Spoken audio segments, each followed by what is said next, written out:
साल था 1559। बीजापुर की सल्तनत से एक विशालकाय सेनापति निकलता है जिसने कसम खाई थी कि वो मराठा साम्राज्य के सूर्य को हमेशा के लिए अस्त कर देगा। उसका नाम था अफजल खान। 7 फीट ऊंचा कद और पहाड़ों जैसा शरीर, जिसके सामने बड़े बड़े सुरमा थर थर कांपते थे। लेकिन उसे नहीं पता था उसका सामना साक्षात रणनीति के चाणक्य छत्रपति शिवाजी महाराज से होने जा रहा है। क्या हुआ था उस दिन प्रतापगढ़ की तलहटी में, कैसे एक छोटे से पदनखे ने इतिहास बदल दिया था, आइए जानते हैं इस वीडियो में।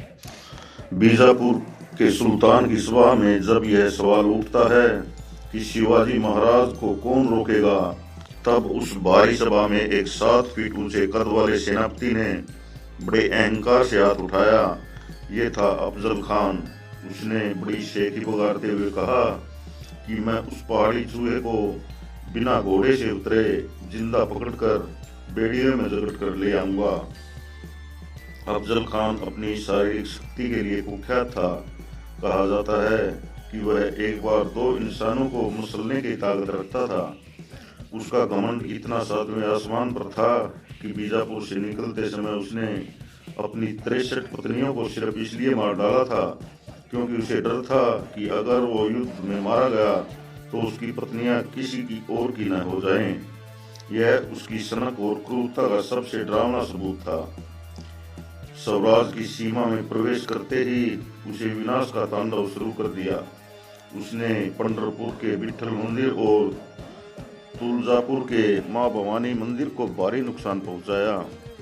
उसका मकसद साफ था, महाराज को क्रोधित करना और उन्हें पहाड़ों की सुरक्षा से बाहर निकालकर खुले मैदान में लाना। वह चाहता था कि छत्रपति शिवाजी महाराज भावनाओं में बहकर कोई गलती कर दे। अफजल खान ने जब देखा कि उसकी हर चाल नाकाम हो रही है तो उसने दोस्ती का ढोंग रचा। उसने अपने दूत कृष्णाजी भास्कर को भेजकर संदेश दिया कि मैं आपके पिता तुल्य हूँ, आप मुझसे मिलिए, मैं बीजापुर के सुल्तान से आपकी दोस्ती करवा दूंगा। लेकिन इस चिकनी चुपड़ी बातों में छिपी एक खूनी साजिश उसने अपने रसोइयों और अंगरक्षकों को पहले ही बता दिया था कि जैसे ही शिवाजी मेरे आलिंगन में आए तो मैं उसका दम घोट दूंगा। अफजल खान को पूरा भरोसा था कि उसकी विशाल कदकाठी के सामने शिवाजी महाराज का क्या वजूद। लेकिन इतिहास गवाह है कि घमंड हमेशा टूटता है और अफजल खान का अंत बहुत ही करीब था। शिवाजी महाराज जानते थे कि यह कोई साधारण मुलाकात नहीं बल्कि मौत के साथ खेले जाने वाला शतरंज है। अफजल खान ने पहले ही घोषणा कर रखी थी कि वह पहाड़ के चूहे को बेड़ियों में जकड़ कर लाएगा।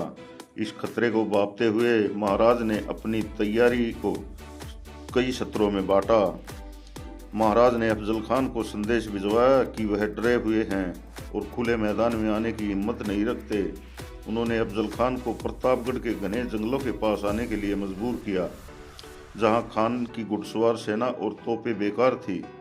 यह महाराज की पहली बड़ी कूटनीतिक चाल थी। मुलाकात की सुबह महाराज ने अत्यंत सावधानी बरती। उन्होंने अपने शरीर पर रेशमी कपड़ों के नीचे चिलकत पहना और सिर पर कपड़े की पगड़ी के नीचे जिरेटोप लोहे का हेलमेट छिपाया ताकि खान के वार से वे सुरक्षित रह सकें। महाराज ने को पता था कि अफजल खान की लंबाई और उसकी लंबी बाहों से बचना मुश्किल है, इसलिए उन्होंने अपने बाएं हाथ की हथेलियों में बदनखा यानी बाघ के नाखूनों जैसा तीखा हथियार छिपाया और अपनी दाई आस्तीन में एक छोटी लेकिन बेहद घातक बिछुआ यानी कटार छिपा ली। तैयारी सिर्फ तंबू तक सीमित नहीं थी। महाराज ने अपने सेनापति कान्होजी जेधे, मोरोपंत पिंगले और नेताजी पालकर को प्रतापगढ़ के जंगलों में पहले से छिपा दिया था। आदेश साफ था, जैसे ही तोप का गोला दागा जाए समझ लेना कि खान का अंत हो गया है। उसी पल बीजापुर की सेना पर काल बनकर टूट पड़ना। भेंट से पहले महाराज ने अपनी माता जीजाबाऊ के पैर छुए और अपने साथियों से कहा, यदि मुझे कुछ हो जाए तो हार मत मानना। स्वराज का सपना टूटना नहीं चाहिए। यह तैयारी केवल एक युद्ध की नहीं बल्कि आने वाले हिंदवी स्वराज की रक्षा की थी। वह पल आ चुका था जिसका इंतजार मराठा और बीजापुर दोनों सेनाएं टकटकी लगाकर कर रही थी। प्रतापगढ़ की तलहटी में एक छोटे से सजे हुए तंबू में शिवाजी महाराज और अफजल खान अपने आमने सामने थे। मुलाकात की शर्त के अनुसार दोनों के साथ केवल दो अंगरक्षक थे। महाराज की ओर से जीवा महला संभाजी काऊजी, जबकि अफजल खान के साथ सैयद बंदा और उसका अंगरक्षक मौजूद था। जैसे ही दोनों करीब आए, अफजल खान ने अपनी विशाल बाहों को फैलाया और महाराज को गले लगाया। लेकिन यह कोई प्रेम मिलन आलिंगन नहीं था, यह एक शिकारी का वार था। अपनी ताकत का फायदा उठाकर अफजल खान ने शिवाजी महाराज की गर्दन को अपनी कसेली बाहों में जकड़ लिया और उन्हें जमीन पर पटकने की कोशिश की। उसी पल उसने अपनी आस्तीन में छिपी कटार निकालकर महाराज की पीठ में घोंप दी। लेकिन अफजल खान नहीं जानता था कि महाराज पूरी तैयारी के साथ आए हैं। कटार महाराज की रेशमी कपड़ों के नीचे पहने गए लोहे के चिलखत से टकराकर फिसल गई। महाराज को खरोच तक नहीं आई। अफजल खान एक पल के लिए हक्का बक्का रह गया। यही वो निर्णायक क्षण था। शिवाजी महाराज ने एक पल देरी किए बिना अपने बाएं हाथ में छिपा बदनखा निकाला और पूरी ताकत से अफजल खान के पेट में उतार दिया। बदनखे के वार से अफजल खान का पेट फट गया और उसकी अंतड़ियां बाहर निकल आई। वह दर्द से कर्रा उठा। अभी भी मराठा शेर शांत नहीं हुआ था। महाराज ने तुरंत अपनी दाईं आस्तीन से बिछुआ निकाली और अफजल खान के गले में घोंप दी। इतनी गहरी चोटों से विशाल खान गिर गया और जमीन पर तड़पने लगा। यह सब इतनी तेजी से हुआ कि अफजल खान के अंगरक्षक सैयद बंदा को समझने में एक पल लगा। वह तलवार निकालकर महाराज पर हमला करने ही वाला था। तभी महाराज के वफादार अंगरक्षक जीवा महला बिजली की गति से आगे आए और सैयद बंदा का एक हाथ काट दिया। यही वो प्रसिद्ध मराठा कहावत निकली, होता है जीवा महनून वाचला शिवा, अर्थात जीवा था इसलिए शिवाजी बच गए।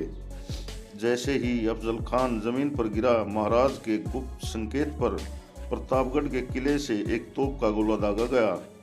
यह संकेत था मराठा सेना के लिए। जंगलों में छिपे हजारों मराठा सैनिक हर हर महादेव के नारे लगाते हुए बीजापुर की सेना पर टूट पड़े। अफजल खान के अंत ने बीजापुर की सेना का मनोबल पूरी तरह से तोड़ दिया था और महाराज की रणनीति सफल हो चुकी थी। प्रतापगढ़ की उस दोपहर ने न केवल अफजल खान के अहंकार को मिट्टी में मिलाया, बल्कि पूरी दुनिया में एक संदेश दिया कि स्वराज की नींव अब कोई ताकत नहीं हिला सकती। यह केवल एक सेनापति की दूसरी सेनापति पर जीत नहीं थी, बल्कि यह छल पर शौर्य की और अन्याय पर न्याय की विजय और स्वाभिमान की जीत थी। अफजल खान के वध के बाद मराठा सेना ने बीजापुर की सेना को खदेड़ दिया। इतिहासकार कहते हैं कि उस दिन के बाद मुगलों के मन में शिवाजी महाराज का खौफ बैठ गया था। लेकिन महाराज की महानता देखिए। खान की मृत्यु के बाद उन्होंने एक दुश्मन के नाते नहीं बल्कि एक योद्धा के नाते उसकी देह का सम्मान किया। उन्होंने प्रतापगढ़ की तलहटी में अफजल खान की कब्र बनवाई, जो आज भी वहाँ मौजूद है। यह उस महान शासक के संस्कार थे जो मरते हुए शत्रु का भी सम्मान करना जानते थे। आज जब हम शिवाजी महाराज के बदनखे की बात करते हैं तो हमें केवल उस लोहे के हथियार को नहीं देखना चाहिए, बल्कि उस दृढ़ निश्चय और अजेय इच्छा शक्ति को देखना चाहिए जिसने मुट्ठी भर सैनिकों के साथ दुनिया की सबसे बड़ी ताकतों को चुनौती दी। उन्होंने सिखाया कि जब मकसद नेक हो और तैयारी पक्की तो कद में छोटा व्यक्ति भी आसानी से आसमान जैसे ऊंचे शत्रु को मिट्टी में मिला सकता है। दोस्तों, इतिहास केवल तारीखों का नाम नहीं है, बल्कि यह उन बलिदानों की कहानी है जिनकी वजह से आज हम स्वतंत्र हैं। अगर छत्रपति शिवाजी महाराज और अफजल खान के वध की यह गाथा आपके रोंगटे खड़े कर गई हो तो इस वीडियो को लाइक ज़रूर करें। आपकी इस विषय पर और क्या राय है? क्या आपको लगता है अगर उस दिन शिवाजी महाराज सतर्क न होते तो आज भारत का इतिहास कुछ और होता?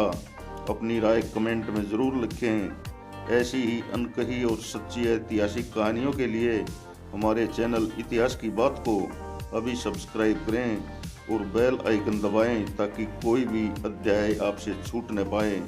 मिलते हैं अगले वीडियो में एक और महान योद्धा की कहानी के साथ। तब तक के लिए जय भवानी, जय शिवाजी, जय हिंद।